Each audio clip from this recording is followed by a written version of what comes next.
Welcome to Shadowproof. Evidence first, noise last.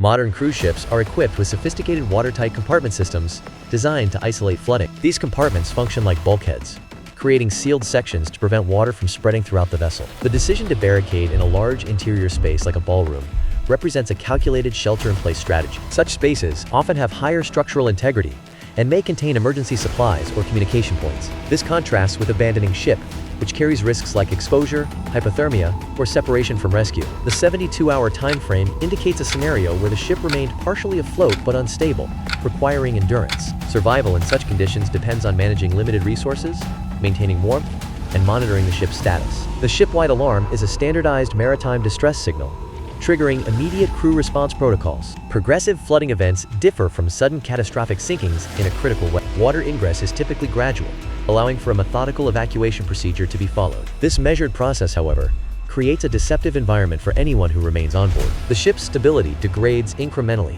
making it an unpredictable and shifting landscape. Survival in such a scenario depends entirely on understanding these physical changes in real time. Every sound, every new angle of list, becomes critical data for navigation and decision-making. This is the core challenge of improvised survival in maritime incidents, adapting to a deteriorating, yet familiar, space. The environment itself, not any tool or weapon, is the primary factor determining the outcome. The initial evacuation order left the individual isolated within the ship's vast interior, a complex maze of decks, corridors, and sealed compartments. Survival in such a scenario depends on a logical, multi-point strategy, beginning with the critical choice of sanctuary. A main ballroom, often located on a higher, central deck, is a potential sanctuary due to its structural position. This location is typically designed to be away from the outer hull, which would be the primary area at risk during an initial breach. Modern cruise ships are engineered with compartmentalization, using watertight doors to contain flooding to specific sections. This design principle means that a sanctuary in a central, higher area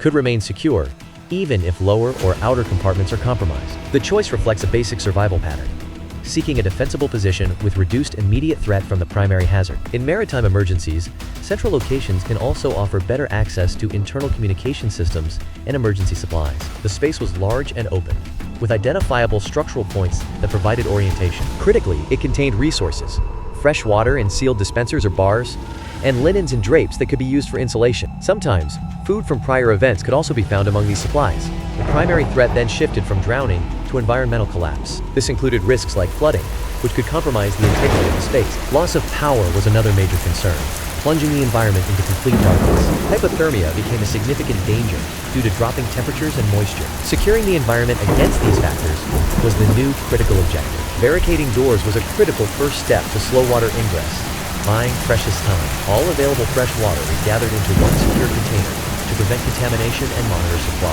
Furniture was repurposed to create a dry, elevated platform, keeping occupants away from cooling water.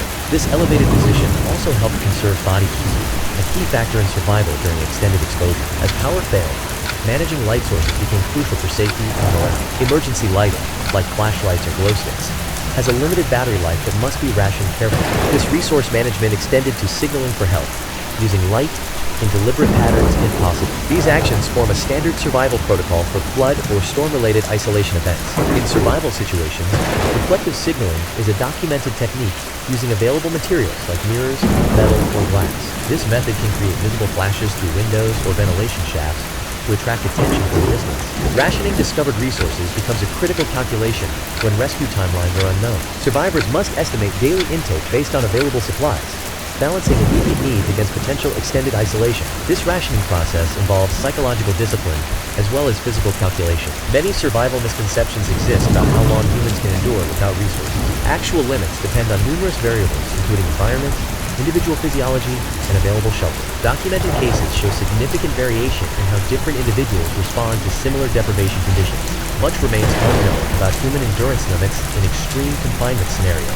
Research continues into the psychological and physical mechanisms that determine survival outcomes. The exact cause of the flooding remains unspecified in available accounts, leaving a critical gap in understanding the sequence of events. Without knowing the precise engineering state of the vessel, we cannot determine whether it was listing to one side or maintaining stability as water entered. The rate of water ingress is another unknown factor, whether it was a gradual seepage or a rapid breach that overwhelmed containment systems.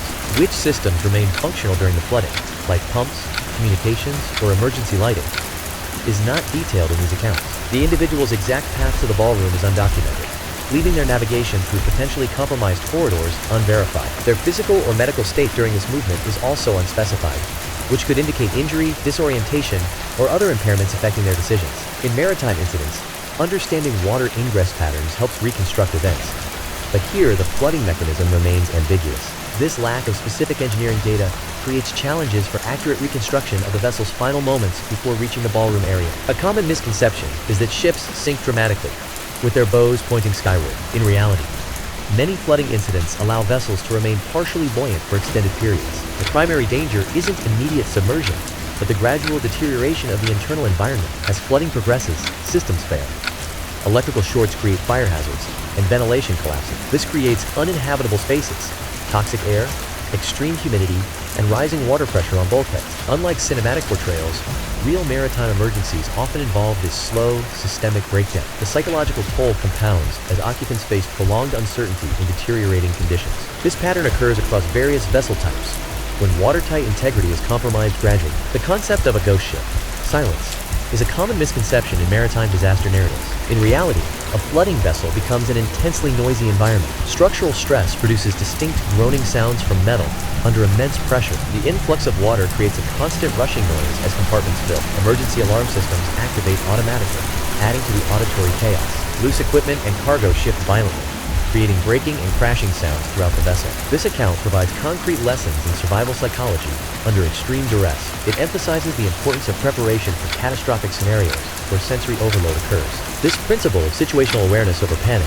applies directly to survival scenarios. Instead of fixating on ideal solutions that may not exist, survivors focus on what's immediately available. The survivor, in this case, identified a large interior space with available resources. This mirrors the core survival principle of securing your immediate environment first. In emergency psychology, this approach reduces panic by creating actionable steps. The fortified space becomes a temporary base of operations for further survival actions. This method contrasts with panic-driven decisions that often lead to greater danger. The process involves continuous reassessment as conditions change.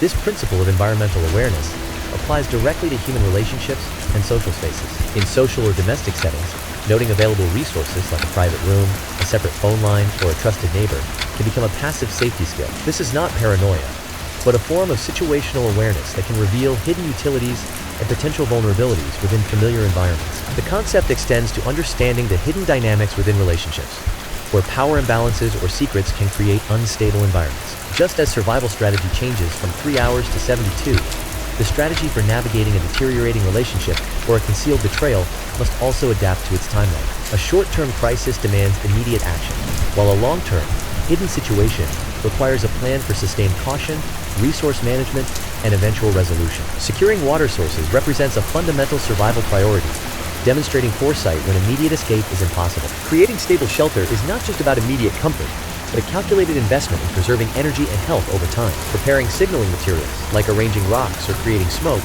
shows planning for future rescue opportunities rather than passive waiting. These actions collectively shift the focus from short-term panic to systematic, long-term problem-solving under extreme pressure. This behavioral pattern mirrors documented cases where rational adaptation, not luck, determines survival outcomes in isolation scenarios. When obvious escape routes vanish, the human capacity for adaptive planning becomes the critical factor, separating survival from surrender. If the proof convinced you, subscribe and open the next case.